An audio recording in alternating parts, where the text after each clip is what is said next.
our coaches are doing their job. And I know people that played at Memphis, so I know what he did there and what, and what I see and what I seen in the first quarter. You know what I'm saying? Like, It's there. We just have to come through as players. Hey guys, it's Terrence Mann. You're listening to Hear the Spear, presented by Noel Game Day. Go Noles. Hey, what's up? This is Peter Ward, a.k.a. E-Dub, in the house. We're listening to Hear the Spear, presented by Noel Game Day. Go Live, go Noles. Hi, this is Charlie Ward, and you're listening to Hear the Spear, go Noles. This is Terrell Buckley. You're listening to Hear the Spear, presented by Noel Game Day. No Bloody. But perhaps better known as the greatest corner to ever step on a football field, Deion Primetime Sanders.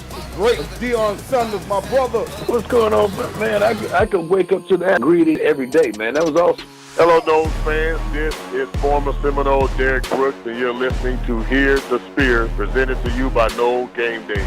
James Wilder Jr. What's going on, James? Thanks for having me on. FSOD, Florida State or Die, and go Noles. William Bar None Floyd. Gentlemen, what's up? What's happening, guys? Welcome to Hear the Spear, presented by Noel Game Day.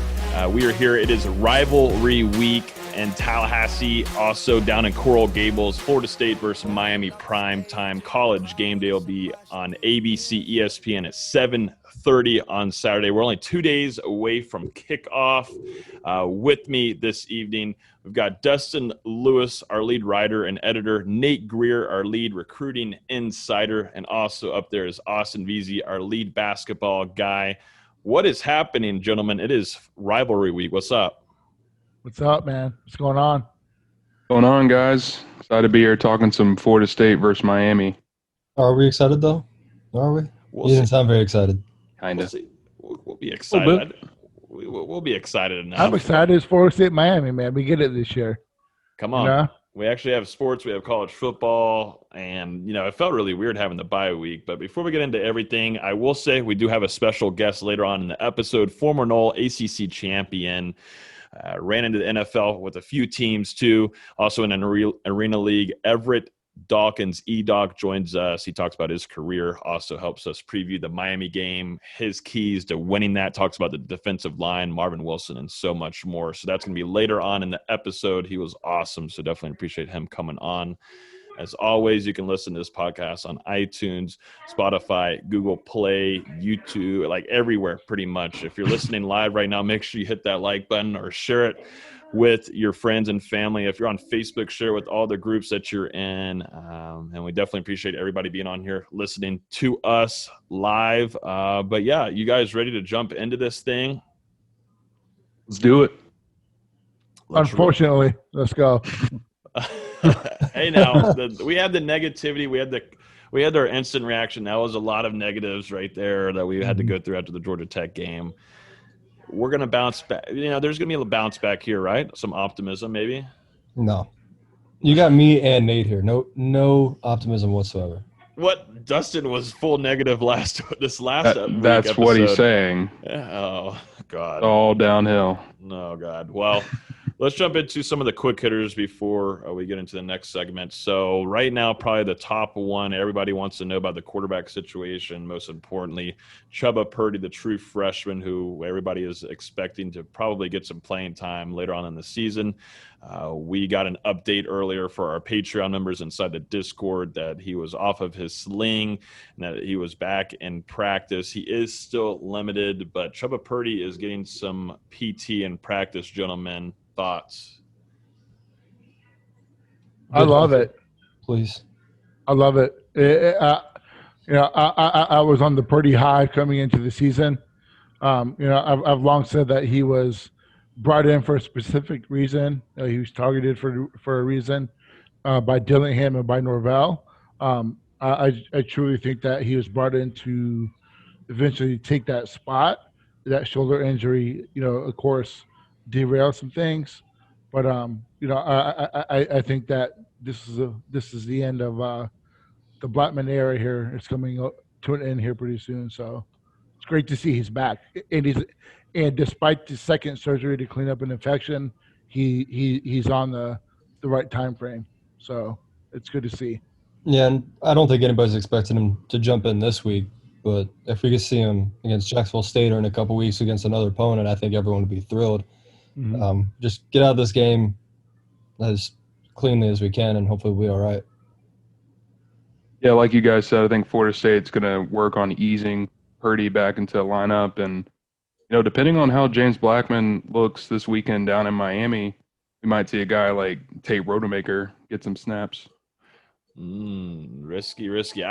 For me, I know everybody's wondering who the starter is going to be. I think everyone, at least on this show, is expecting James Blackman to be the starting quarterback. But I do think you are going to see packages with Jordan Travis out there, designed ones. I think the only reason you saw Travis against Georgia Tech was because they're in desperation mode. They needed some kind of momentum to get even just a first down 2 weeks ago.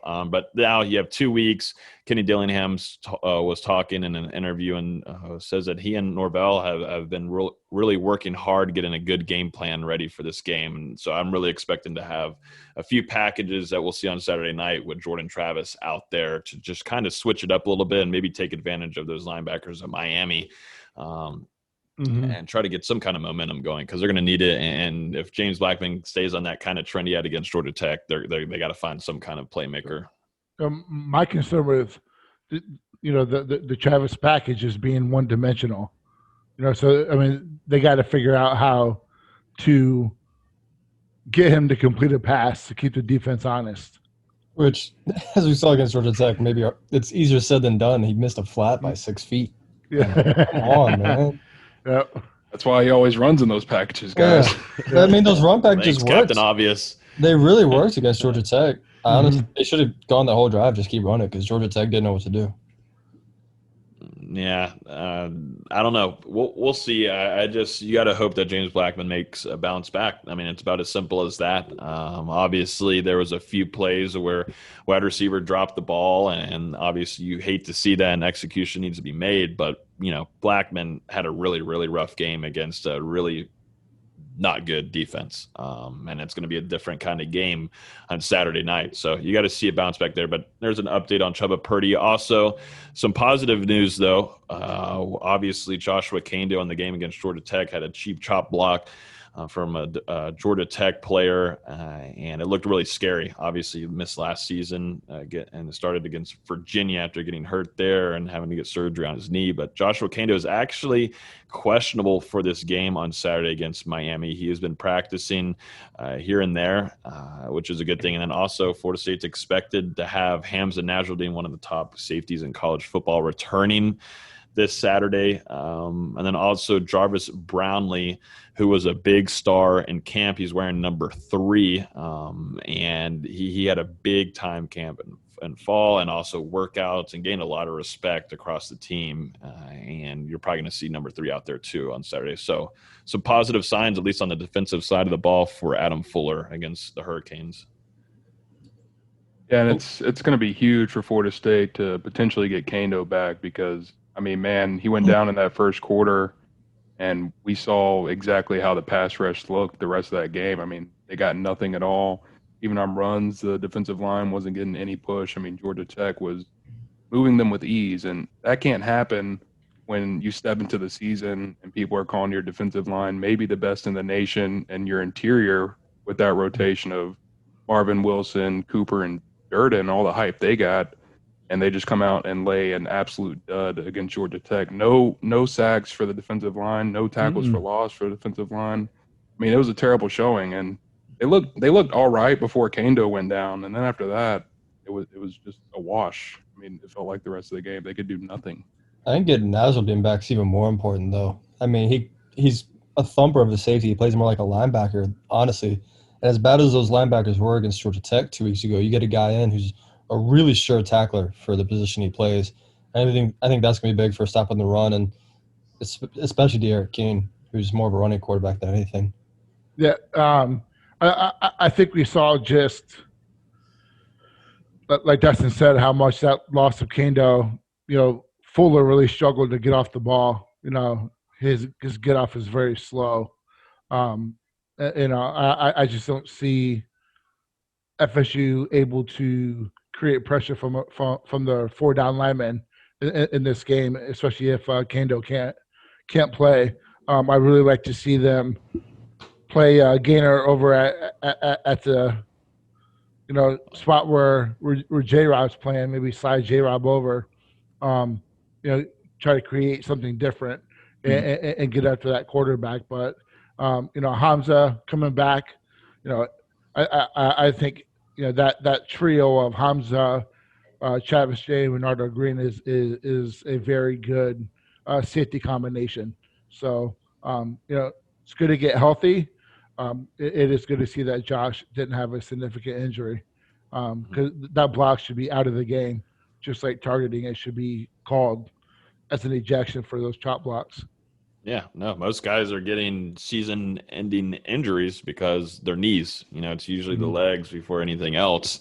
It's terrible. So that, I agree, Nate, that should be out of, and the NCAA's got to work on that. I also want to note, who's going to be your step-up defensive end over there? You've got some youngins, a lot of guys that haven't played a whole ton. A guy that really you're probably going to start hearing more of, and we saw him a lot during the game, was Josh Griffiths. And I wouldn't be shocked whatsoever if you don't see him quite a bit on Saturday night. Definitely if Kendo's not full send, they got to move guys around. Also, Quashawn Fuller. I don't know. There's got to be some guys that haven't had a lot of PT in games, and not definitely a rivalry game, that are going to have to step up on Saturday night. And I also think you need to look to one of your veterans in Janarius Robinson, who had a really poor performance against Georgia Tech, to also come back against Miami and perform like we know how he can. Because, after Kendo went down, the defensive ends did absolutely nothing. And that reflects on Robinson as well. He couldn't get any pressure. He kept getting moved off the ball.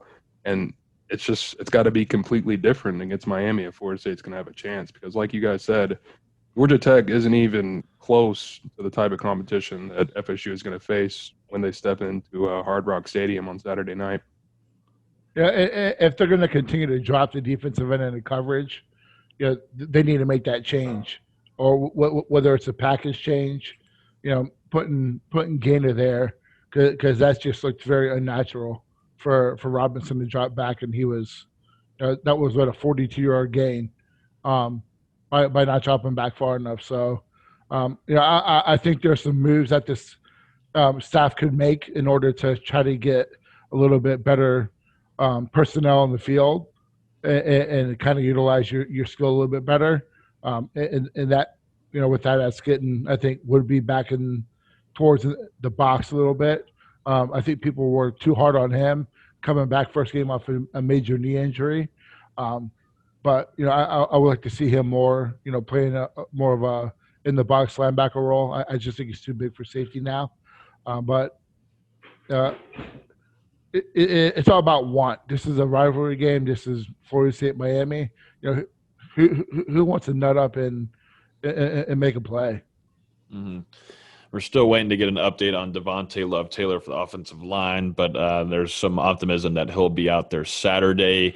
Also, worth noting, too, a quicker that we really haven't started off talking about, Mike Norvell will not be in attendance on Saturday. It's still trying to be clarified of whenever he'll be able to talk with the team through whatever Zoom, webcam, and all that kind of stuff. I don't know if he'll be able to talk to them and the hotel and have meetings there before they get on the buses and head to the stadium. I think that's all getting figured out. But Florida State's going to be without their head coach. Chris Thomason's going to come in and be your interim head coach, who's your deputy guy, and he's going to be coaching and kind of taking the lead and organizing everything for the team on Saturday. And, in the interviews, it seems like the coaching staff feels pretty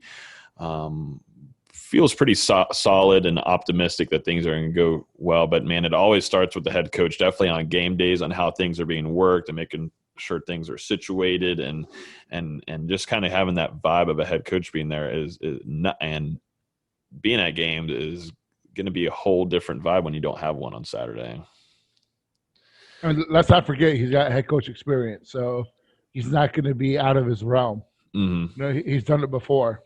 So, no, it's not Mike Norvell, but it's a guy who's been there, who I think will be able to manage the game and know what to do. And you've also got a guy in Odell Hagens on staff who's been an interim head coach as well. So it's not like you're complete without an experience as coaching there. This is much better staff than we've had the last few years. Yeah, and plus, even though Mike Norvell is, Florida State's primary play caller, he does work hand in hand with Dillingham to call plays, and it really helps that they've had that experience together dating back to their time at Memphis. And I don't think Dillingham is going to be worried at all about being up there in the box on Saturday night calling stuff against Miami. I mean, the last time he was the primary play caller, Auburn beat Alabama 48-45. So I'm definitely interested to see his approach on Saturday night. I do think I have a little worrisome. I understand, Dillingham, I think, is definitely an up-and-coming coach. He'll probably eventually be a head coach and his stop wherever he goes eventually in his career. But I do think that, for a full game, Mike Norvell is not going to be there.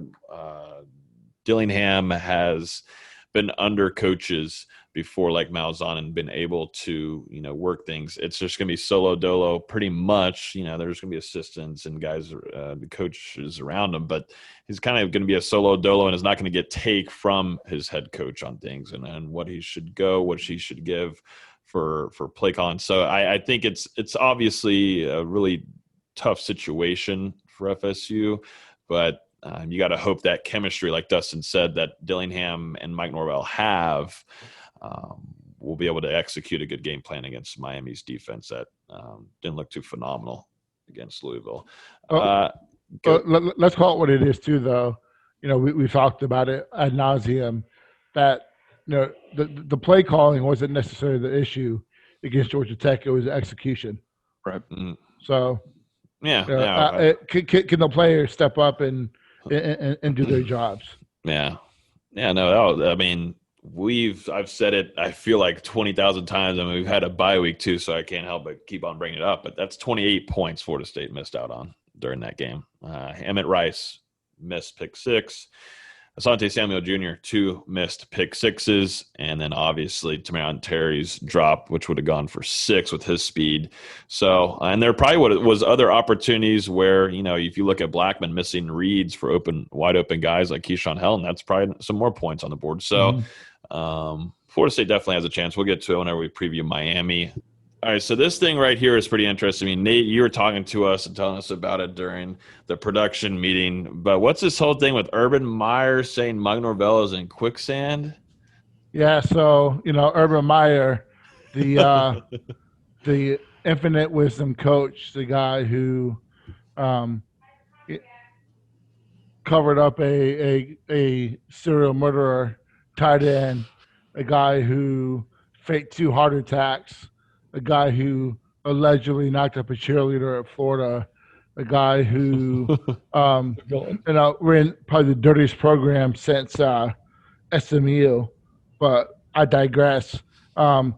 After the one solo game, so the first game of the Mike Norvell era, compared Mike Norvell to Bobby Bowden's time at Florida State, which makes no sense to me.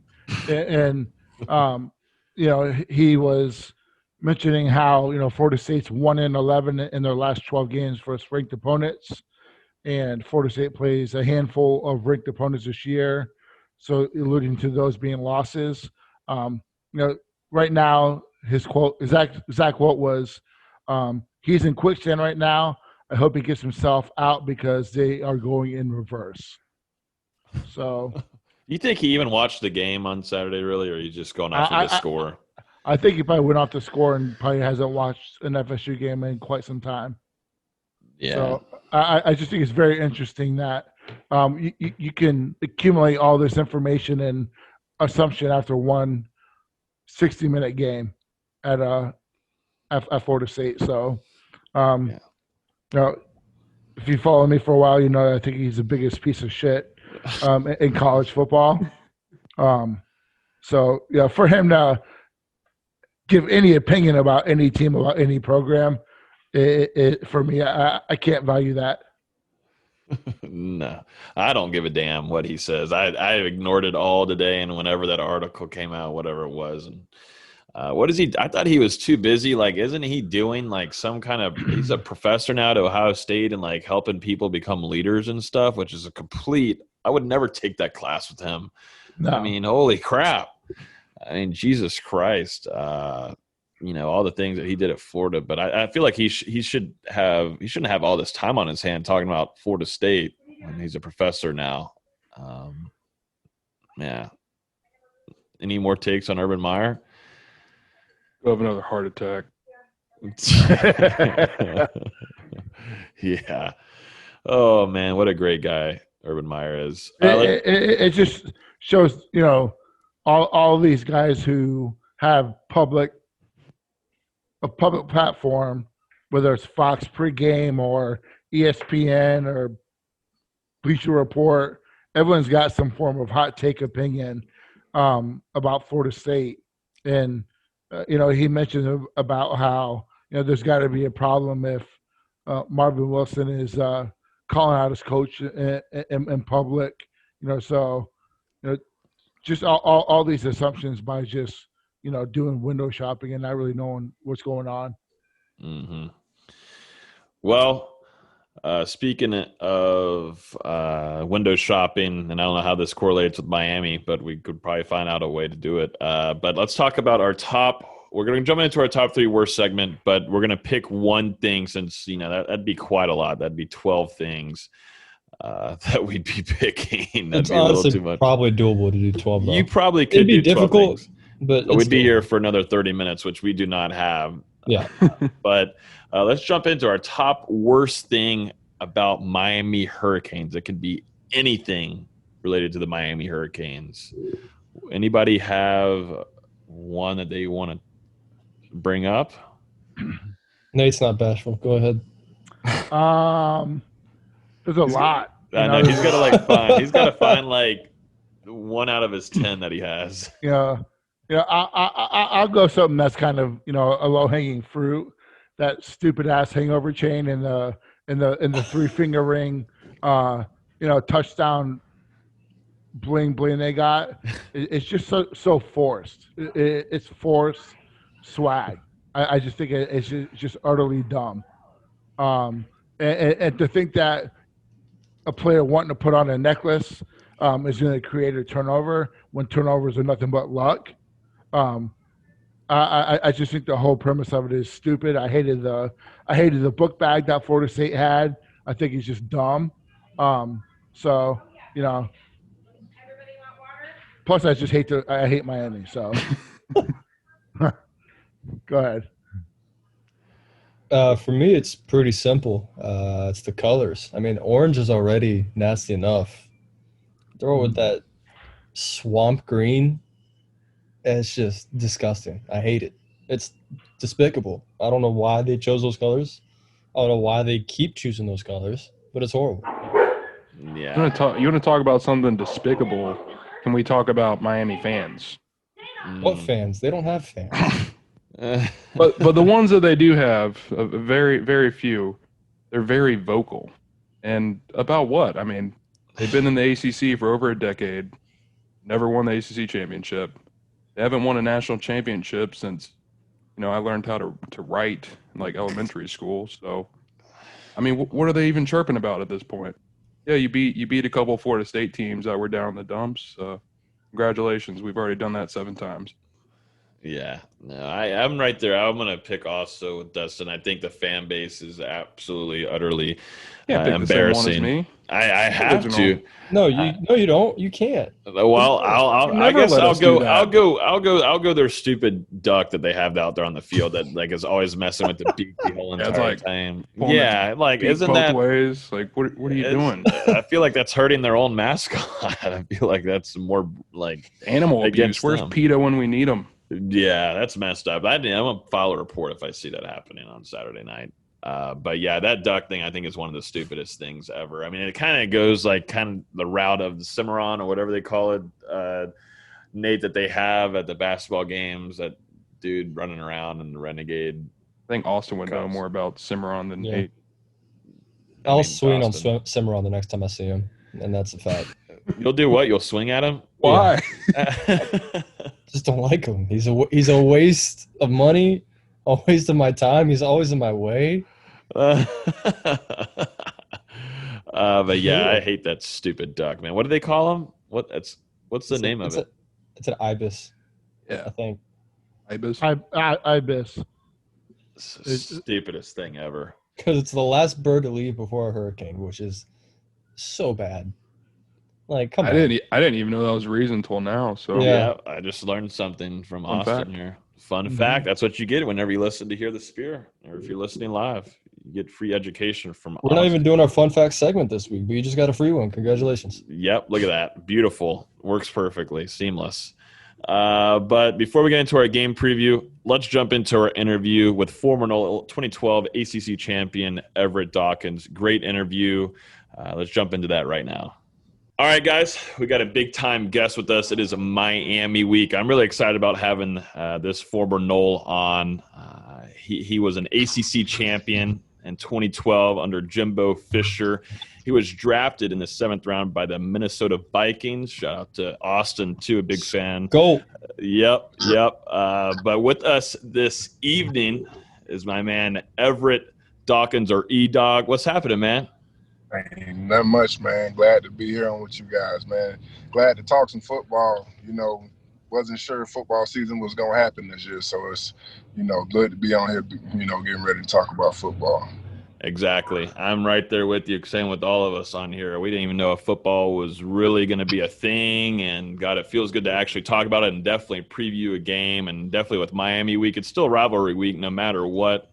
It's weird times, but we actually had you on the Renegade Roundtable, too, with 20-plus guests, and it was a good time. But I definitely wanted to grab you on here just for a solo dolo interview and kind of run through your career and talk about the current state of Florida State, also go back to Jimbo Fisher a little bit, talk about the league a tad and pros. But, yeah, let's jump into it. So what are you up to now? We were talking about, before we started recording, E-Doc, about living on the West Coast, but tell me what you're up to. What's that like? Everything.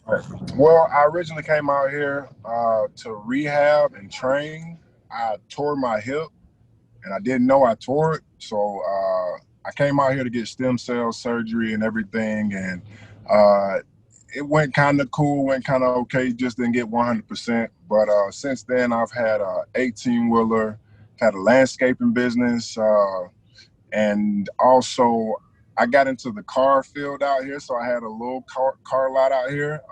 That didn't last long because I didn't like dealing with the hassle of people in LA and cars, because everybody tried to scam you. So, so now I'm branching out and I'm doing other couple things. I got some ventures that I'm about to start and about to pop off. So pretty excited right now. Got a lot of stuff just that I'm getting rolled out. I'm just in the process of getting it official, LLCs and all of that stuff, and being able to roll from there. Yeah, the West Coast is a whole different place, man. You're telling us it's a different vibe. It's different. It's totally different, man. It's crazy. As Logan mentioned, when you first introduced, you're drafted by the Minnesota Vikings, but you kind of bounced around, went to the Cowboys, Bucks, couple other teams. How did that go, and what was that like for you? The draft was interesting for me because I was projected to go a little higher than I did go, and I had talked to Minnesota at Pro Day. That was the only team I talked to that day as well. So for them to come in and swoop me up right at the end of the 7th round was pretty good. It was a great feeling, you know what I mean? So it was cool for me, man. The draft process is when you really find out a lot of stuff about yourself and about your body. Down the road, I kind of found out why I end up going later on in the draft. And, basically when they looked at my x-rays and everything didn't check out like it was supposed to be. You know what I mean? So it's just crazy, man. Like, I went through all that time and then, boom, you know what I'm saying? And then I found all of that stuff, which was cool. So I got to Minnesota, and Minnesota was probably the place that I hated the most out of anywhere. The only reason I'll say that. Damn. But the only reason I'll say that is because of the vets were dickheads. Like, I'm sure. They were assholes. You know what I mean? Everywhere else I went, they were cool, you know what I mean? Of course, you joke around with the rookies and stuff like that, blase, blase. But up there, man, they were on your ass. And, like, you know, you had to do the whole ordeal, carry all the pads off. Yeah, because that was still with, like, Pat Williams and Kevin Williams, right? Well, Kevin Williams was actually cool. It wasn't him. It was the minions under him. Yeah, it wasn't him. So he was actually cool. Pat wasn't there that year. They talked about him a lot. We had Jared Allen. Oh, my God. If you're a rookie. I can't even imagine him. Man, if you're a rookie, he doesn't even look your way. You know what I mean? Like, it's crazy. I used to mess with him sometimes. I'll just walk down the hallway. I'm like, hey, Jared. He'll just look at me like, just nod his head, not say anything, keep it moving, keep his conversation going, you know. So it was crazy, man. They make you go get the breakfast and all of that, you know. And it gave me a view of how the NFL actually works and how crazy of a net business it is. It was me. Sharif Floyd got drafted that year. Anthony McLeod was also there. You know, he was nose guard for us when we played. So, you know, it was a learning curve. They taught us a whole different. They wanted to change everything that you knew about playing defensive tackle. So we really had to reconstruct. But on AMPS, just to talk about AMP a little bit, what NFL did, you know, he actually did film work, you know, because I want to do better at practice, basically, you know, which is not saying he wasn't doing good, but he knew.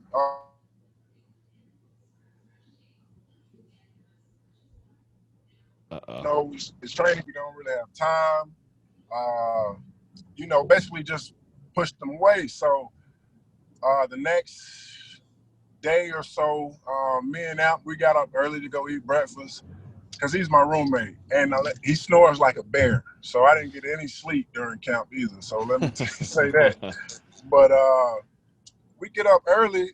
And, you know, we see Sharif coming out. And this is nothing against Sharif. Sharif's great. He's cool, man. We all used to have fun joking around and playing, you know, and grinding. So, you know, Sharif told him that he was going to meet with the D-line coach to watch extra film. So you have a free agent and you have a first rounder. You know what I mean? So that was something that was very discouraging when you know, just to see it as a football player, as somebody that wants to get better, you know, and get pushed away like that. And at the same time, the next day you run into a football player going to meet with the D-line coach to get extra film. It's kind of crazy, you know what I mean? But Dallas, Minnesota was great, though. I mean, other than that, it was cool. The city and everything like that, it was fine. I would say, I forgot which game it was. It was closer to Thanksgiving, but Dallas called. You know, me and my agent have been working pretty, you know, like consistently, just trying to see if I can get a, you know, opportunity to get on the 53-man roster. So Dallas called, and, you know, automatically I'm like, they want to pay me what? Versus what I'm, you know, I think practice squad after taxes, you get like, I was getting like maybe 3-something. But you know, once you get on the active roster, it's a $20,000 check. You know what I mean? That's who's gonna turn that down to stay on practice squad. You know what I'm saying? So while the situation in Minnesota may have been better for me with some of the older guys leaving out, I just, you know, it's hard to turn down that. You know what I mean? And you get a chance to go play with Dallas, and Dallas was cool as well, but once again, you learn out more about the NFL. So it was crazy. I played in the game against the Saints. I think I had the worst grade out of the whole room. You know what I mean? And everybody was telling me don't trip because everybody gets, when you first get there, you're going to get the worst grade, blase, blase. So I'm like, okay, that's cool. I hear you, but I'm a 7-rounder. You know what I'm saying? 7-rounder and free agent is basically the same thing, honestly. You know what I mean? So I don't really have time to really, you know, be, you know, looking bad at all. So, of course, the head D-line coach doesn't grade the paper. So, I didn't know that. I approached him. He said, I don't know. You have to ask the other guy. I went and asked the other guy because I had an MA and I had a loaf. And, you know, of course, you know, some people take it lightly, not me, because I had the worst score in there. You know what I'm saying? So, we go back and look at the film, the head D-line coach, dang, I can't even think of his name right now. But he was the D coordinator a couple years ago. You know, we're watching the plays, and on all the plays we're watching, he's like, "Good job, everybody. Hold D-line." You know, Dawkins, good hustle. That's the same play I had a low for. And then, okay, for the MA, you know, same thing. Everybody played good, and everybody's in that gap on this. That's the same play that I had at MA. So I'm thinking, I'm like, yo, how do I? So I go ask the assistant line coach. He's like, man, when we get beat like that, man, everybody, it is what it is, basically. That's what he said to me. So I'm like, yo, that doesn't make any sense. You know what I'm saying? Like, because after that game, that was the last game I played in. So I was basically I was still on the 53 because they have to keep you for 3 weeks. But after that, they went to put me on practice squad. But at that time, that year was crazy for the Cowboys. They had like 20 different players come and start. You know, it was D linemen actually. So it was nuts. So I didn't feel like it was any like structure there at the time enough where I felt comfortable to stay. You know what I mean? And Tampa came and they wanted me to, you know, I was going to be put on the practice squad, but seeing what I saw in Dallas, it just threw me off. It's like, man, I don't really like the way they work here. You know what I mean? So Tampa was great. I don't have anything bad to say about Tampa. It was nice. When Lovey came in, he brought his whole team in, whoever he wanted. You know what I mean? So that's basically what happened with that. I played great. I was running second string behind Gerald McCoy, and I was doing great. But, you know, they brought somebody in, somebody that ended up getting cut, you know, during camp. Anyways, but, you know, I ended up with the Giants. And the Giants, Tom Coughlin was just, he's a different kind of coach. Like, he wouldn't let us get extra work after practice, you know, because he's basically saying somebody can get hurt, blase. But once again, I'm a 7-rounder. I need extra work after practice, you know, and it's not just me. It's a whole bunch of other guys fighting to make the team. So, and that was my last team for the NFL. Yeah, that was my last team is when I was with them. But it's crazy, man. It's rough when you go in those later rounds unless you just go out and go ham, like 3 sacks, you know what I mean? A sack every game preseason. It's rough to really make it through. But, you know, it's all good, though. Yes, sir. Yeah. So after, you know, NFL, you made it over to the Arena League, which is that's just a different animal in itself. Right? That game is built for offense. So, talk about your time in the Arena League. You know, Arena was Arena was fun. Honestly, like when football players want to play football. If you've been playing football your whole life, you'll play even if you're not getting as much, you know, money or whatever it may be. But it's actually it's rough though for sure because it's nothing. I think, man, college players probably definitely. College players get treated better than arena players. You know what I mean? So, arena was fun, man. But playing on that turf is unforgiving. You know what I mean? Like it's nuts, and then it's dirty too. You know what I mean? Like. Now, as a defensive player, I had fun because you can get away with a lot of stuff. But it was very good. What we did was never up to par most of the time in the arena. But it was still a good experience, though. You know, I had fun. Yeah, most certainly. You ever push a gun on offense? In the Arena League, you know, get you a fullback carry? Oh, nah, I didn't. I tried to. I vouched for it, but, man, it's rough. You actually don't want to play fullback in Arena League, actually, because all you do is block, right? Most of the time they have they got somebody that looks like a nose guard coming down straight blitz and that the fullback has to block. So it's not a big guy. Most of the guys played like one guy was probably 208. So you're the full back, and he's like there was some good guys in the arena. That's the craziest thing.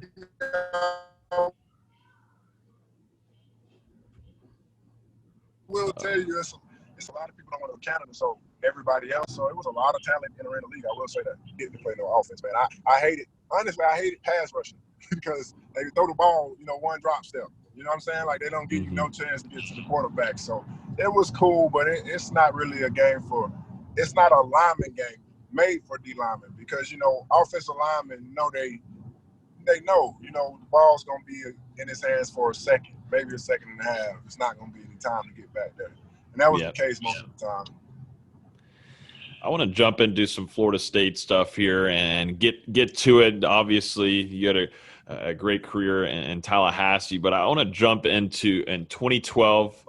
You're a pretty dominant defensive lineman for Florida State, and y'all won an ACC championship that year. I want to ask, did you feel like y'all had a championship team coming? You were just a year and you were gone, but the next year Florida State won in 2013. Did you feel like this team and under Jimbo Fisher was getting primed for a national championship run? In 2012? Yeah, after 2012, yeah. Yeah, well, yeah.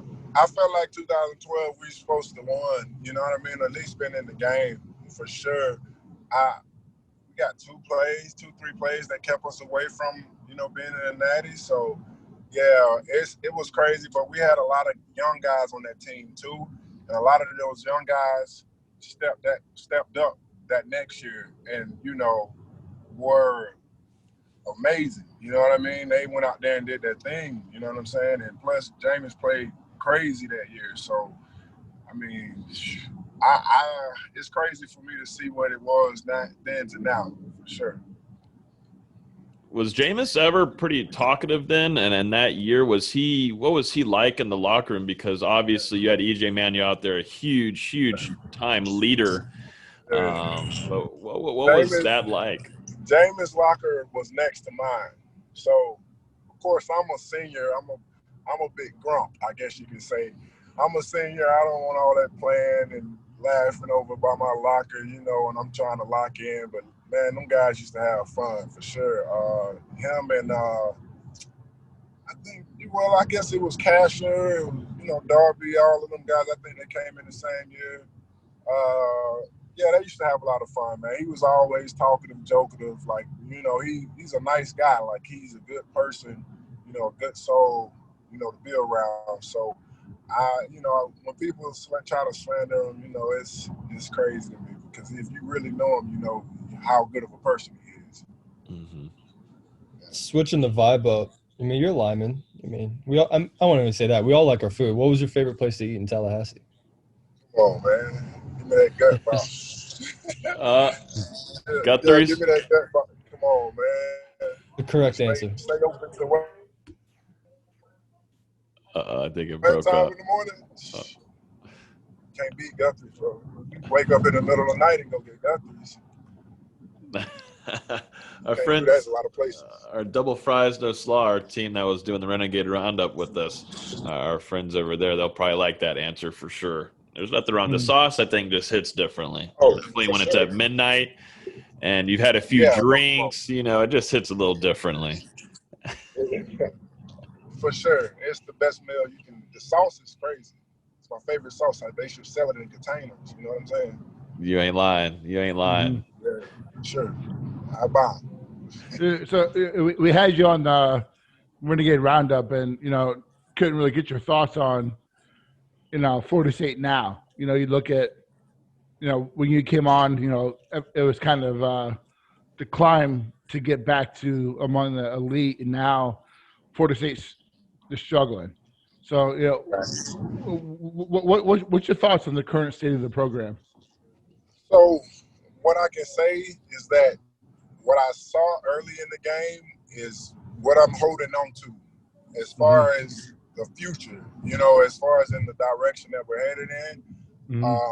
Because at the beginning of the game, we looked like, you name it, whoever.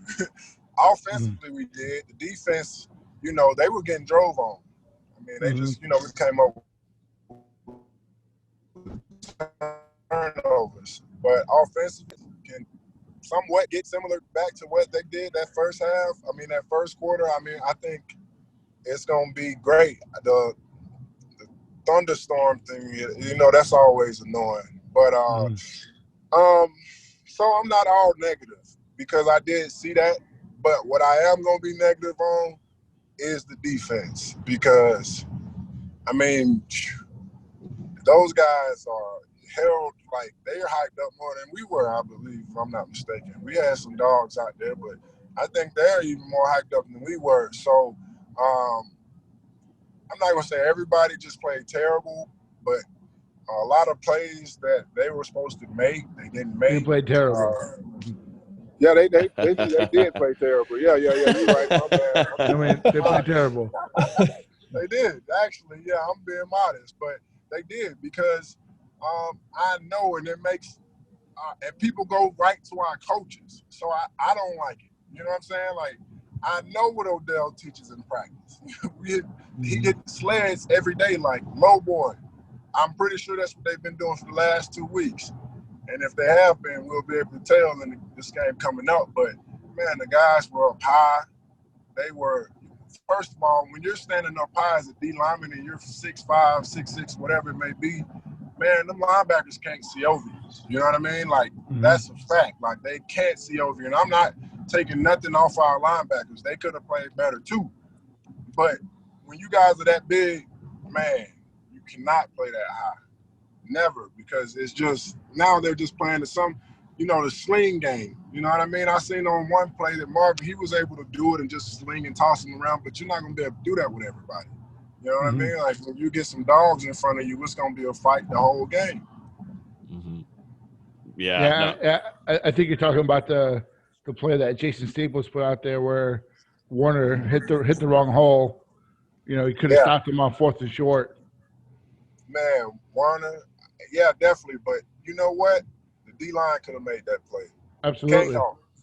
And number 0, who is that? Lovett, the transfer from Mississippi State. Man, first off, they would have never let nobody play and no number 0 when I was there. So that's first off, if you put on 0 and you're the first D tackle to have 0, you have to come with it. You gotta be Darnell Dockett, you gotta be Trav, man, you gotta be Tim Jernigan. Like, come on, bro. Like, man, come on. Yeah. They had a 0 on it, then that was to see that. I mean, man, well, it was a double team. No, man, that was a light chip block. The guy went right up to the next guy. No, he was too high, first off. But if he played the man's shoulder like he was supposed to, and he knew the tackle was coming, you're supposed to throw your shoulder back in that gap so you can take it over. But he got washed down so far. I'm not taking no blame off 13 because he could have played that a lot better. But 13 had to come down a lot farther than he was supposed to because the D tackle got knocked down. You know what I mean? And 13, come on, man. You too big. These cats are bigger than we were when I played. They're way bigger than when I went down, and I'm looking at them like, whoa, like these are all giants. Like we were just regular cats when I played, you know? People looked at us like we're big, but I'm looking up to them. So it's like, man, y'all are so big, man. Y'all got to be some dogs, man, because leverage is everything for you. If you're not lined up like you're supposed to, if you don't have that bend in your knee, your back in the right position, arms flexed out, it's a waste of time. Like, that's just, that didn't look good at all. Yeah, you've got you were talking about it, Edoc, about they're big boys. I mean, you got 2 twin towers with Janarius Robinson on the other side, and you got Kando there. We'll see if he's going to be healthy enough to play this Saturday. But, you know, on the trenches there, you've got some big boys. I mean, Robert Cooper, strong as hell, one of the strongest guys on the team. Marvin Wilson. I mean, I don't, we've talked about it enough, and this has got to be a big-time bounce-back game because he wasn't a first, second, third-round player against Georgia Tech 2 Saturdays ago, And hopefully, you see a bounce-back on that whole defensive line front because they're going to be facing a quarterback with Derek King that you're going to have to contain, and you're going to have to make him throw that ball. And the only way to do that is starting up front and putting him in tough situations. 100%. All of those guys have to play better. Like I said, I've heard a lot of great things about him. So, I mean, come on. You can go ahead. I gotta ask this because you mentioned Odell. Odell's been getting a little beat up by the fan base. Just leading up to the season. Wondering if Father Time's caught up to him and it's time to move on. You played under him. He coached you, and he's a hell of a coach. His track record speaks for itself. So I don't necessarily think that it's coaching why you saw that result in game one. For me, I don't know if you agree with this. It's a mentality to want to be, tougher than your opponent and just want to. I don't see that. Yeah. So, and that's the thing. You just said it. Like, it's once you get out on that field, I understand getting hit in your mouth time or two maybe and having to wake up like, yo, but every time I got hit in the mouth, at that next play, I was coming off the football. You know what I mean? I was trying to hit somebody back in the mouth. So that's what you got to see out of the guys. And that's just expected from a Florida State defensive tackle. You know what I mean? Because Odell is never easy on any D tackles. He's hard on them. It's the reason you don't see D tackles getting in trouble like that at Florida State. So Odell, you know what I mean? The way that he practices and trains these kids, I went back years out there and nothing's changed. They go and do extra work. They mess up. They go back. Like it's something. I'm just hoping what happened was the lights were kind of bright. They haven't been out there in a while, and the technique was just shot to shit.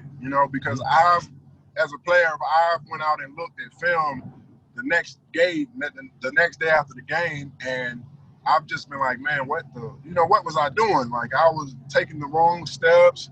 I was way too high. So they might have thought they were doing what they were supposed to be doing, but when they got off the field, they saw that, man, I played terrible. Because I thought I had decent games sometimes, and I didn't. So let's just hope that's a reminder, because I promise you that Odell has had them hitting the low boy ever since that game. You know what I mean? I just know that's a fact, because that's how he is. Anytime that we played too high and got up, that's the main thing he preaches, is staying low. Especially for them, even when I go back, I see him preaching it, stay low. Y'all are tall, y'all are big. If somebody gets low on you, you're in trouble. We're going to see what they're made of this week. Coming off that, you have three guys who are considered three of the top 10 guys at their position in college. So we're going to see what they're made of this week. Yeah, I'm expecting to see some people on O-linemen in the backfield on their back. Contain being kept, because all of those guys are 5-star guys, 4-star guys, if I'm not mistaken. Come on. We're doing our job as far as recruiting goes. You got these guys, big name guys that are there, show up. Because we didn't have all those guys there when I was there. We had a few, you know what I mean? We were just starting to get it going. So, I mean, come on, show up. Our coaches are doing their job. And I know people that played at Memphis, so I know what he did there and what, and what I see and what I seen in the first quarter. You know what I'm saying? Like, it's there. We just have to come through as players, because I know they didn't teach them to do that little side stuff they were doing, man. I wouldn't even touch the tight end. Like, just go get the tackle. It's crazy. Yeah, we talked about it earlier, and we've talked about it the last week and a half on shows and podcasts about, Florida State was put into positions, the players were put into positions to execute and put points on the board. You got Asante Samuel Jr., that's 2 pick sixes that should have been brought back. There's also Emmett Rice, who dropped a pick six, your veteran linebacker. And then you've got Tamarion Terry, who's supposed to be a first-round talent at wide receiver. He drops the ball and obviously was going through a rough day with his grandma passing. And so his mental game was pretty shot. But, that's 28 points, and that game shouldn't have been close. So, I think players are being put into positions, and it's just execution through the mentality state of things. Thanks. Yeah, and I'm not making no excuse for him, honestly, because I honestly just feel like if you're out there, you're in the game, you're playing, man, do your thing, man. Ball out. I've been there. We haven't been a senior drop. Come on, man. You can't drop no pick. Terry, you can't. This is your big year. You're first round and all this stuff. I mean, I understand and get it, but man, playing football is football, man. And one thing that I will say is you're seeing less and less receivers in the NFL that drop a lot of balls. So that's not there's no excuse for dropping balls as a receiver, because that's what you do every day of your life, especially when it's right where it's supposed to be. You know, that's just the rules. The ball touch your hands, you got to catch it. You know what I mean? Yeah. They run the ball in your gap. That's your gap. That's your man. You know, same way with D-line. It's all the way around like that. All right, so now it's rivalry week, Miami week. Obviously, everybody hates one another, no matter what. But tell me, which rival did you want to beat more, Miami Hurricanes or the Florida Gators? And we've had a lot of former Noles on here before, and they give different takes. And I just want to get your thoughts. Who is it, Miami or Florida? Who do you want to beat more? Well, when I was coming in, Miami wasn't that good. So Tebow was at Florida. You know, they did us dirty a couple years. I definitely wanted to beat Florida more. I felt like I was cooler with Miami than I was with Florida for some reason. I don't know. But, yeah, and for me it was Florida because we were just getting whooped at that time. Now, if you played earlier, you know, I only lost to Miami one time. Yeah, my freshman year, I believe. Before, so I won 4 times because I was there 5. So, I mean, I don't got no problem with Miami. Florida, yeah. I don't like Florida. I always was ready to play them. And then 8 players talked a lot of junk too. So man, we was always amped up for that game. I can't stand Florida, man. Just their fans, their players, the coaching staff, the town, all of it's just a shithole. Yeah, definitely. Hey man, I felt the same way, man. Yeah. 100%. And obviously, it's a rivalry, so there's going to be a lot more passion, a lot more heart going in this game. What are some keys to you to beat Miami?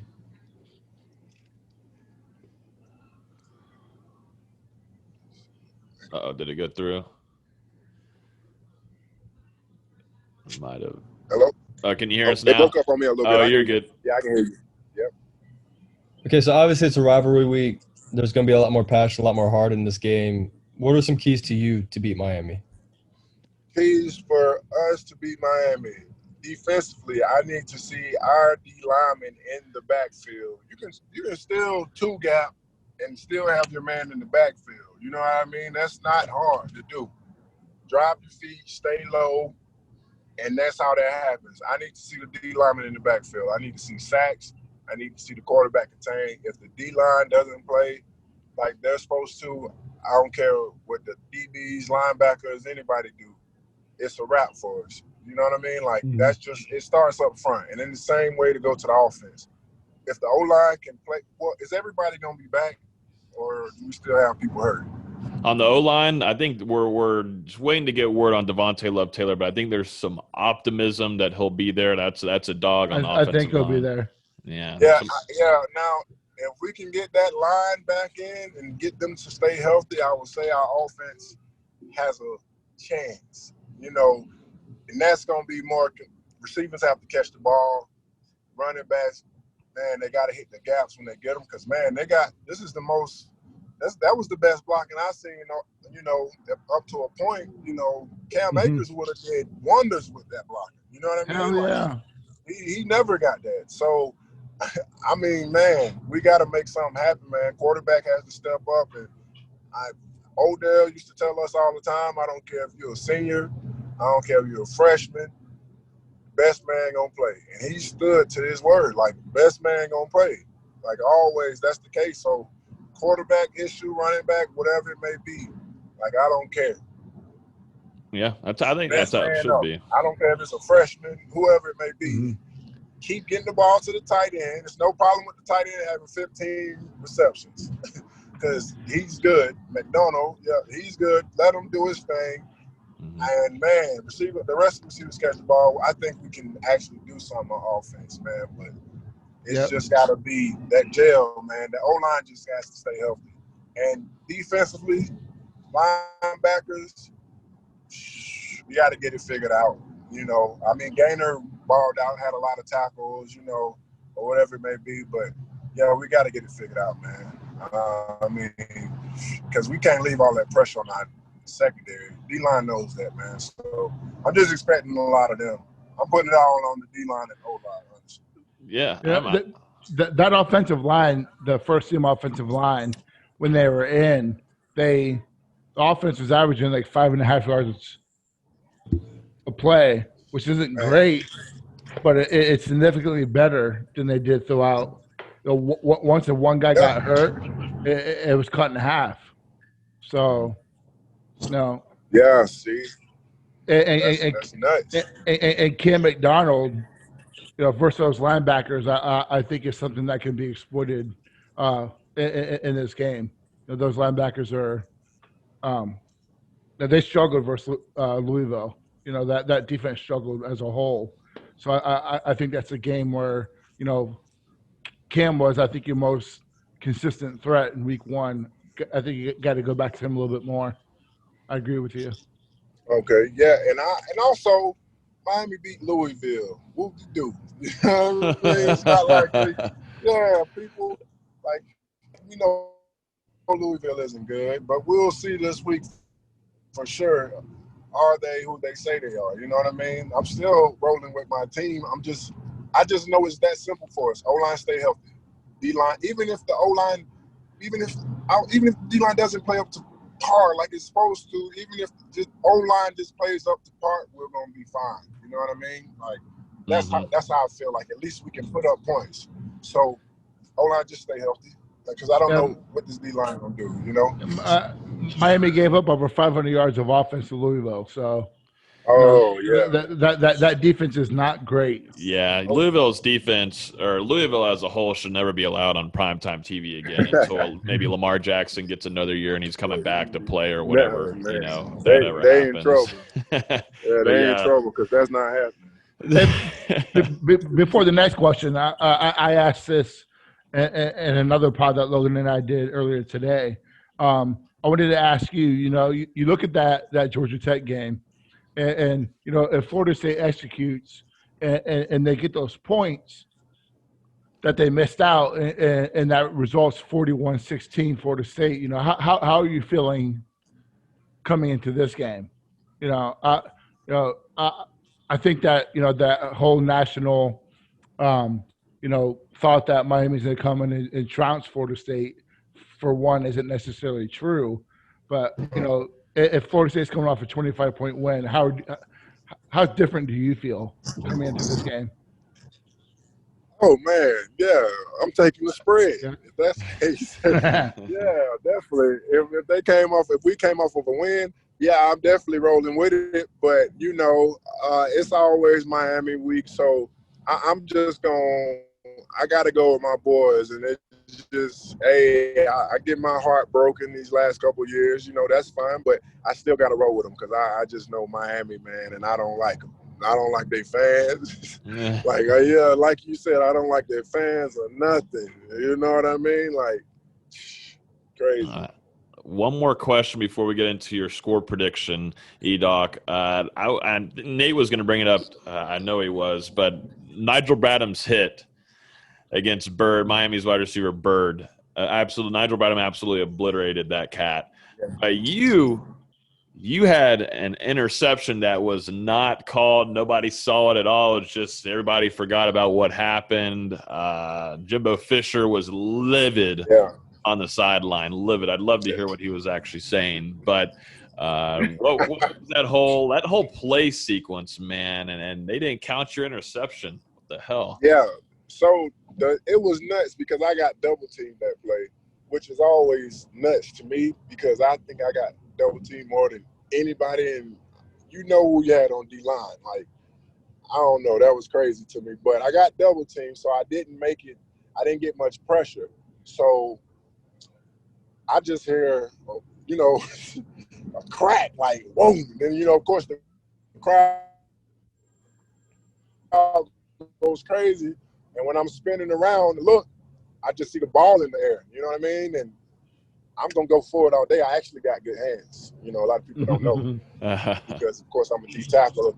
Deep tackle, they never give you a chance, to get athletic with it, but got good hands. So I was able to just put my hand right up under the ball and scoop it before it hit the ground and just roll over.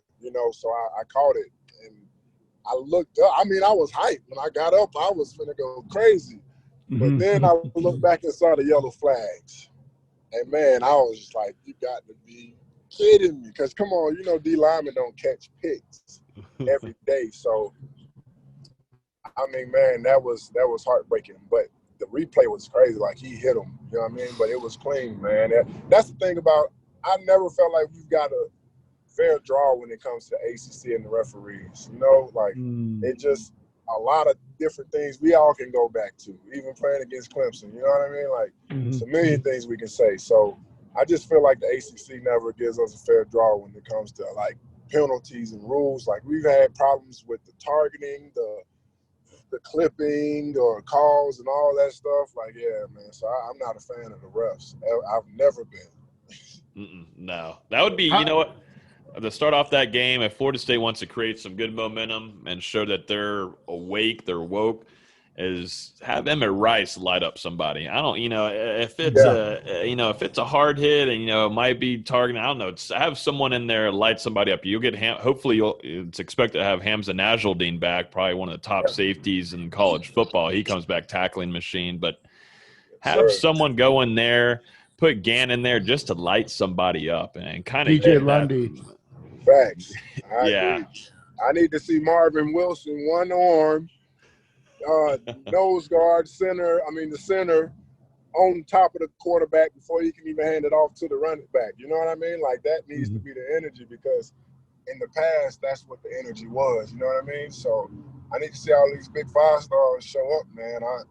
Like I say, I'm not impressed by the stars. It's about what I see on film and what people do. And I know they got it in them because I've seen them do it. So, man, let's go. There's no bickering with fans. There's no bickering with anybody. It is what it is. You know what I'm saying? You got to go. You're trying to go get your money. You're trying to make it to the league. Discipline is everything. So let's go. Well, before we end off the interview with you, Everett, let's get your score prediction in for Saturday. Florida State's going to be playing on primetime, ABC, ESPN. It's going to be College Game Day 2 all throughout the morning, previewing the game. So Florida State is on primetime TV. What is your score prediction? Does Florida State get their first one of the season in Coral Gables? Yeah. I do believe it because it is Miami, so I'm hoping I know the guy's pulling out a little extra. If I don't see him pull it out, I'm going to be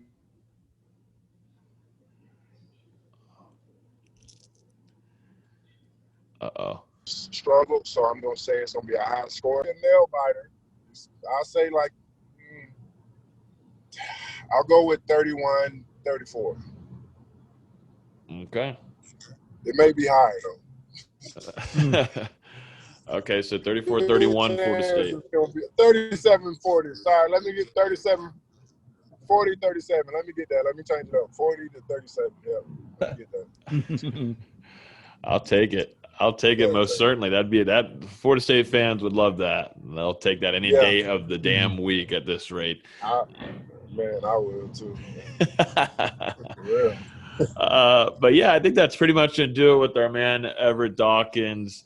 Definitely appreciate him coming on here and got to know a little bit about his career and also talk some Miami and his time at Florida State. Love it. Definitely appreciate you, man, for coming in. Hey, good luck on that West Coast highway. Hey, man. Thanks. I need it. Appreciate it. Got somebody else driving, man, but thanks, man. Appreciate you having me on, and y'all take it easy, man. Have a great day. Go Noles. Right.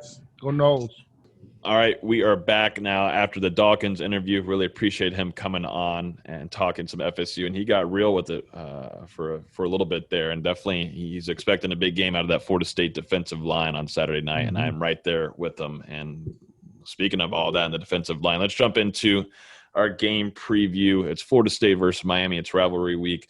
7:30 p.m. primetime, ABC, ESPN. College Game Day will also be there. Florida State is just, the logo still is there. It hits differently, even when Florida States are in tough times. I know even the SEC comes back this upcoming weekend, and, screw the SEC. Florida State just goes right back and being in the limelight, and that rivalry just does hit differently on TV. So what are y'all's first initial thoughts heading into this game? Obviously, we've had a bye week. We've had some time to think.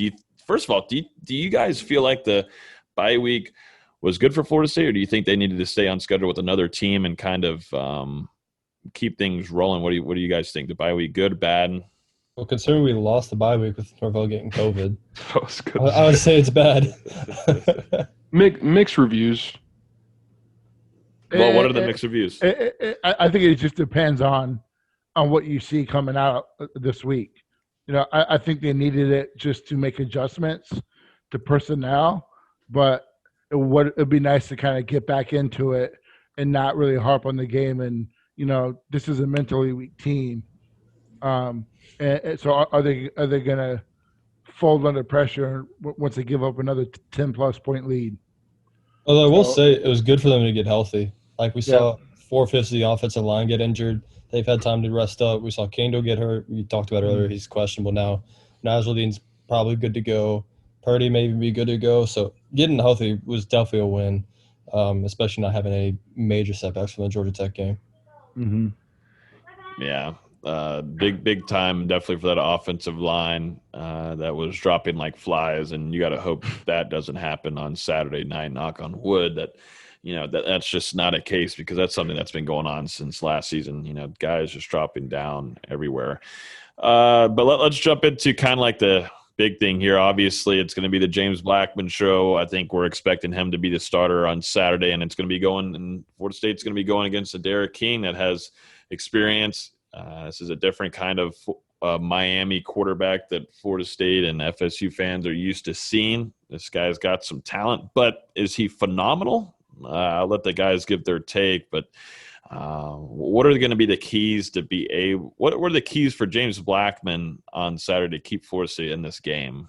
Don't be James Blackman. Be somebody else. Make your reads. Don't throw a tantrum. On time. Please. Trust your eyes. Get rid of the ball. Don't have happy feet. Realize that you have a pocket now. Don't be afraid to throw a ball away. Correct. Get the first down. Don't pull up short. So again, just don't be James Blackman. Be a different player. Yeah, I don't know. He's gonna. I don't know. During the Georgia Tech game, that was the first time I've really seen him be that way, with just not wanting to take shots. I mean, he was forced to. He had to go to the sideline and get told to take shots. And whenever they're in desperation mode and he's pretty much being forced to make those big-time throws down the field, they're 5-10 yards ahead of them, out of the player. They're either in double coverage, triple coverage. James Blackman just didn't seem like he was with it mentally against Georgia Tech, and you've got to hope that he makes a step forward against a defense that Florida State's offense should be able to have some production. They weren't phenomenal against Louisville last Saturday night. No, you give up 500-plus yards, you're not phenomenal. For all this talk about how great they are up front, they still didn't do a great job getting to the quarterback. Their defensive tackles got pushed around. Their linebackers looked pretty horrible. Bubba Bolins are one player in the back end that's worth a damn. Florida State has the players to beat this Miami team. And for me, this game comes down to the offense and how Blackman can get rid of the ball, allow your playmakers to make plays. So, one good thing that Miami has done is that they've really simplified the offense for Derek King. Brett Lashley has done a great job of combining his experiences with Malzahn and with Sonny Dykes. Really looking for a fast offense. But the running game is inside zone. They run inside zone, and when they run the ball, they're going to run inside zone. But neither team has stopped them yet. So, this is a game where if FSU plays up their potential, it's one inside zone. The players are blocking play slide. It should be easy to pick up and diagnose what's happening. Those linebackers have to fill behind, and they're going to have to play better than they did against Georgia Tech. But this isn't a hard scheme. But just like Georgia Tech, they've done a great job of calling the plays that suit the quarterback.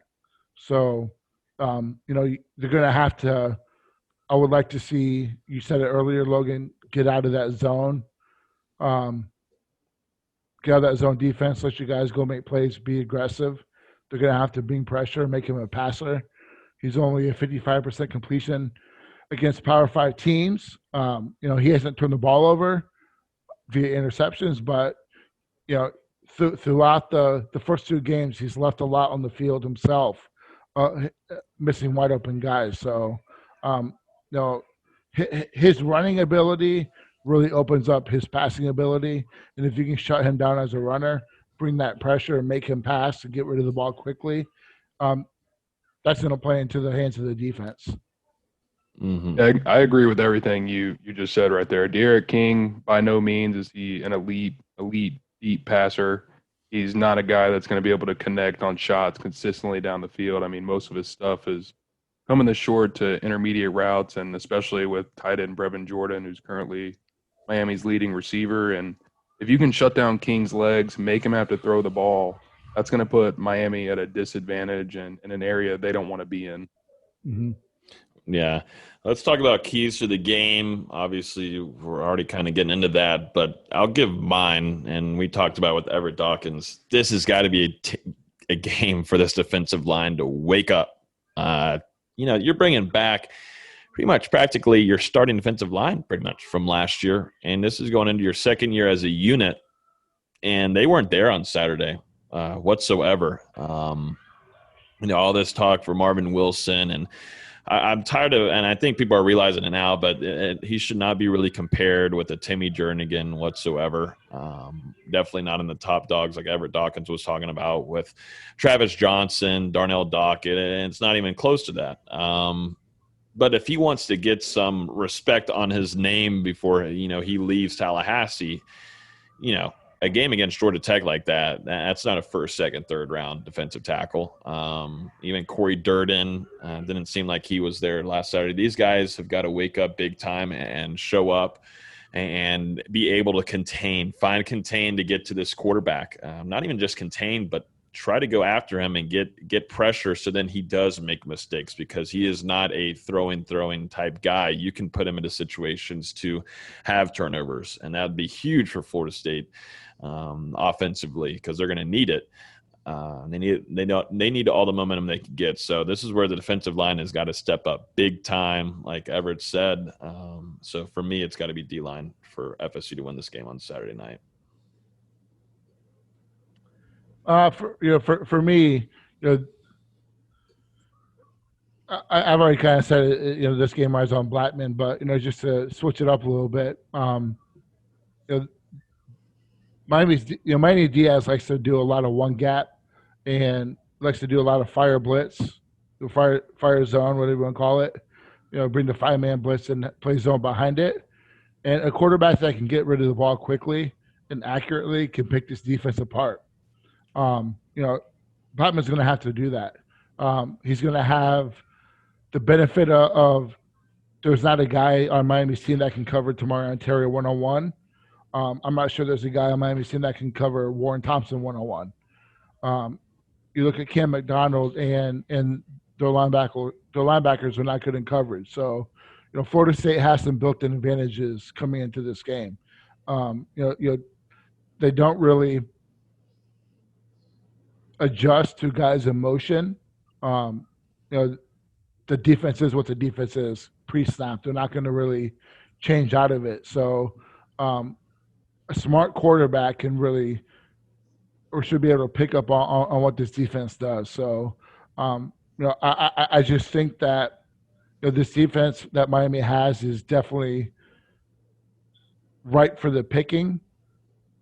That's one reason why I've been so bullish on Florida State beating Miami this year, is because of that defense. And I thought Florida State would be better offensively, and I thought Blackman would be better. So, if they can contain that 5-man blitz, if he can get rid of the ball quickly, get the ball to the playmakers, I think that the offense will be able to score a lot of points. And that's a big if.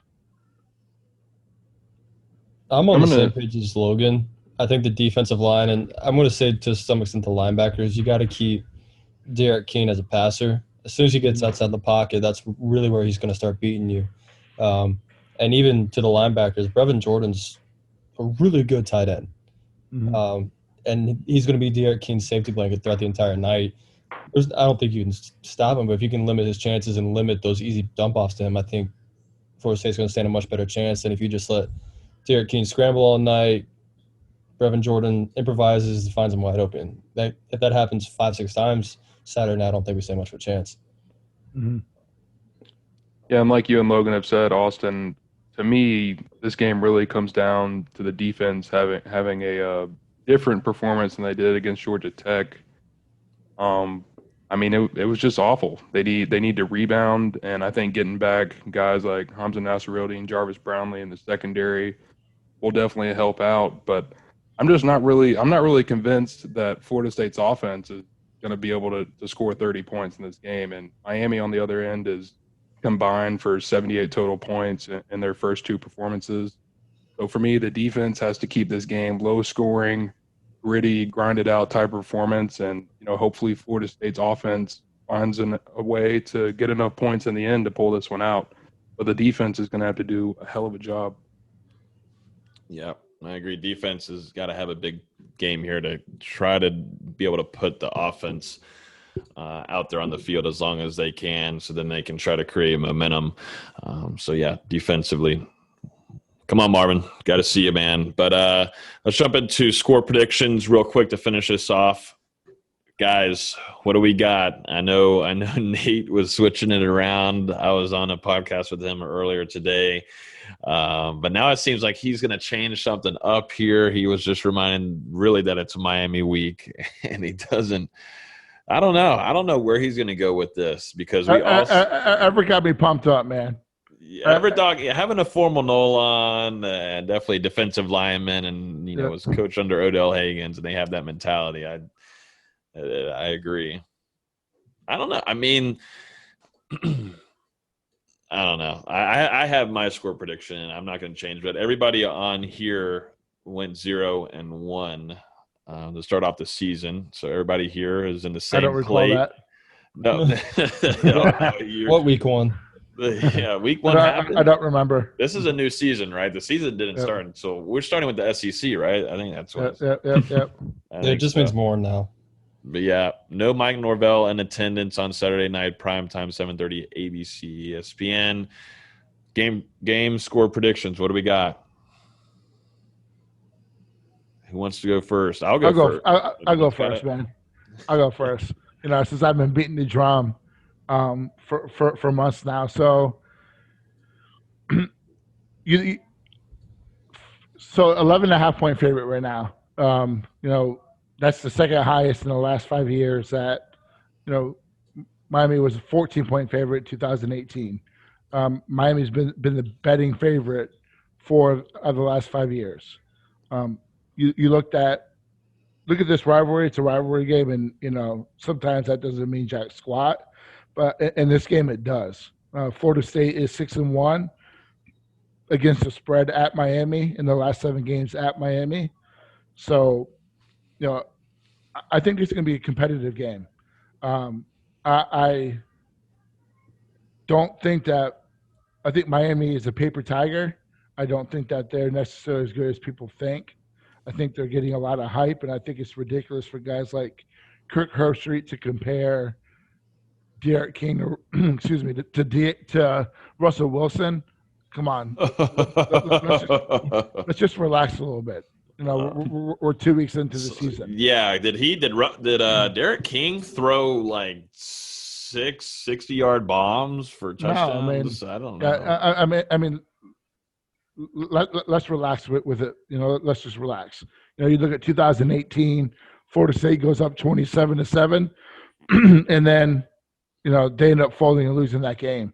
Miami came into that game 17th in the country and averaging 44 points a game. So a lot goes into this. I've said it a few times. Florida State's very talented when it comes to individuals, but this team is so soft, and they haven't shown me anything in order to push through adversity. No guy stepped up to make that play, minus a Cam Akers or Tamar Terry. He's made some plays for the offense. No one steps up to be that guy or put the team on his back. But Florida State is talented enough to beat this Miami team. I just don't think that this is a great Miami team. Just looking at this offense and Blackman, I can't trust him. And that's why I think that Miami pulls it out in a very tight game. Coming off a 41-16 win, if FSU converts those 28 points that are left on the board versus Georgia Tech, I think it's a different story. But I just, my gut tells me not to trust James Blackman. My heart's telling me to go, 86-3. The Florida State fan of me is telling me don't even say it. But the realistic side of me, this culture's not fixed yet, and these guys don't know how to win. They don't know how to push through, and they don't know how to compete on a consistent basis. So I'm gonna go like 28-23, Miami. I'm in that same vein. I can't trust James Blackman to win us a big game until he shows us otherwise. Mm-hmm. I think he's going to come out. It's going to be just like the Georgia Tech game or the Boise State game where he comes out. It's a great first drive. We're like, oh, here we go. Maybe he's finally turning it around. Just wheels fall off halfway through the game, and we're stuck back at a disadvantage. Wondering, why is James Blackman our quarterback? I'd rather throw a one-arm Chubba Purdy out there. I think getting Nasruddin back is going to be huge for us. I think he's going to solve a lot of the tackling issues we've seen. I think we're going to be able to put him in spots that Derek King's not going to be able to run a lot. But I just don't know if the offense is going to be able to do enough to get us that win. My score is almost the exact same. I was going to say 27-23, Miami. Yeah, I mean, you guys pretty much nailed it right there with your analysis. I kind of feel pretty much the same way. I think Florida State probably will look decent in the first half, make you believe that they have a chance to do enough to win in the second half, and then in the second half we're just going to be like, what the hell is happening? So I've actually got Florida State getting the same score that you guys have predicted. I've got Miami taking this one 33-23. I think Derek King does enough in the end to pull it out. Okay, so everybody's on Miami. I think everybody on here, though, did we all predict Florida State to beat Miami in the season preview that we gave? Hell yeah. That changes fast. I think 85-2. It was 85. Yeah, I'm pretty sure. 85-2. I think, Austin, you said 4 losses, but I think they were. Yeah, my 4 were Louisville, Clemson, Notre Dame, and Carolina, I think you said. Carolina. Yeah. Okay. Yeah. I think what Nate was talking about, from my point of this, for Florida State not to really come away with a win, is because this mentality of this team is not ready for rivalries like this right now. It's not like the 2010, 2011, 12, 13, when Everett Dawkins was talking about it. That mentality is different. Definitely when you're having to face a rival, it's just not there yet. I don't know where it's gone. It's not Florida State football. I mean, they're getting into it. I mean, the body build, and like Everett was talking about earlier, there's some big boys. There's some big boys on this team, but the mentality is shot right now. I don't think they're ready for a rivalry win. I don't think they're going to get there. They're finding. The problem is right now in Tallahassee is that they're finding more ways to lose games than win them. And until they fix their mentality and they want to absolutely beat that person that's in front of them, but still it's going to be a little while. Hey, but they look good on those graphics, huh? Yeah. The videos are getting better. Social media. Maybe do that shit on the field. Yeah, that would be a nice little advantage for them, but it's just not there right now. And at FSU, definitely for a rivalry game like this, they should be able to handle these games. And that's why you saw a loss against Georgia Tech is, they're just not there to play bully football like you're used to. Definitely on defense, there should be a whole different story, but mentality shot. I got Florida State losing this game. They started the season 0-2. Sounds pretty depressing, but I got Florida State losing 34-21 in Coral Gables. I do think James Blackman will have a little bit better of a game, and the packages for Jordan Travis will be nice, but it's just not good enough. And, until Florida State can figure out their things up here more than everywhere else physically, it's just going to be a little while. But it sucks because you don't get to face Florida this year. You don't beat a rival again. But that's just my prediction. We'll see. Something could change, and we could be on here doing an instant reaction and be like, "Whoa, hello, Florida State just upset Miami and Coral Gables late Saturday night." That's why I wanted to follow up on that real quick, Logan, before we get off here. Is that all this talk about this is the best Miami team since 2001, and some fans saying that this may be a better team than 2001. Miami, come on. That's how it is every year, though. That's how it is every year. They start off. It is on another level right now. I don't think it would be a surprise if Florida State won this game. Yeah, well, I just don't. Surprise me. For me, an upset is, a team that's vastly just outmanned, and Florida State's they're not outmanned when it comes to the talent of the team. I just think that, I just think that the mentality is not there. But it would not surprise me to see FSU win this game.